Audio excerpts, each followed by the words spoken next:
Welcome to Ultra Prime Selections Incorporated, the frontline voice for truth, survival, and preparation. Tonight, we pull back the curtain on the hidden dangers of urban living in Canada. The dangers the media won't tell you. The dangers the government downplays. The dangers that could change your life in an instant. If you live in Toronto, Vancouver, Calgary, Montreal, or any Canadian city, you're standing on fragile ground. One crisis, one blackout, one supply chain collapse, and everything you rely on to keep your family safe disappears. This isn't about paranoia. This isn't about theory. This is about reality. And survival doesn't belong to the lucky, it belongs to the prepared. So stay with us. Because in the next minutes, Ultra Prime Selections will reveal why urban living is more dangerous than you think, and the exact survival gear every Canadian family must have when the system finally breaks. This is not about if. This is about when. And when that day comes, you will either be ready or you won't.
Canada's cities are celebrated as safe, modern, and secure. But beneath the skyscrapers, the busy streets, and the illusion of order, there lurks a dangerous truth. Urban living in Canada isn't just risky, it's a ticking time bomb. And when the system fails, it won't be about if, it will be about when. In Toronto, Vancouver, Calgary, and Montreal, millions of Canadians rely on fragile systems to survive: electric grids, food supply chains, water treatment plants, fuel delivery routes. All of it depends on one assumption, that nothing will go wrong. But history tells a different story. Blackouts, cyber attacks, pandemics, floods, wildfires, and economic breakdowns have already tested Canada's cities. And each time, we see how quickly order collapses when supply chains snap.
strongly urging people to practice conservation of water inside the home. I woke up this morning and I knew very clearly I'm not watering my lawn, that was for sure, but I wasn't quite sure if I was supposed to have a shower or not.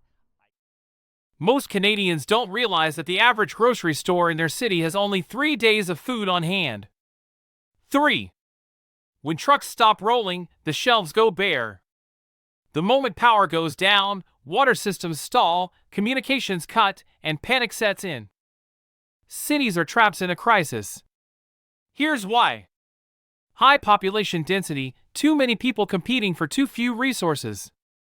Dependence on grid systems, electricity, internet, gas, all controlled by centralized networks that can fail. Limited escape routes, highways gridlock within hours of an emergency. Rising crime in a collapse, desperation breeds violence, and law enforcement is always outnumbered. Government lag, help does not arrive on time. During disasters, it often takes days or weeks before aid reaches those who need it. Urban Canadians live one major disruption away from chaos. Let's be clear, Canada is not immune. In fact, we are more vulnerable than we think. Wildfires have already forced mass evacuations in Alberta, BC, and the North. Cyber attacks have hit hospitals, banks, and even government agencies. Winter storms can shut down entire provinces for days. Economic instability threatens mortgages, food affordability, and energy security. And yes, global conflicts put our infrastructure on the front line of cyber and energy warfare. Every Canadian city sits on a knife's edge. This is not fearmongering. This is fact. Urban Canadians have been lulled into complacency, assuming the government or big corporations will always keep the system running. But when the trucks stop, when the lights go out, when the shelves empty,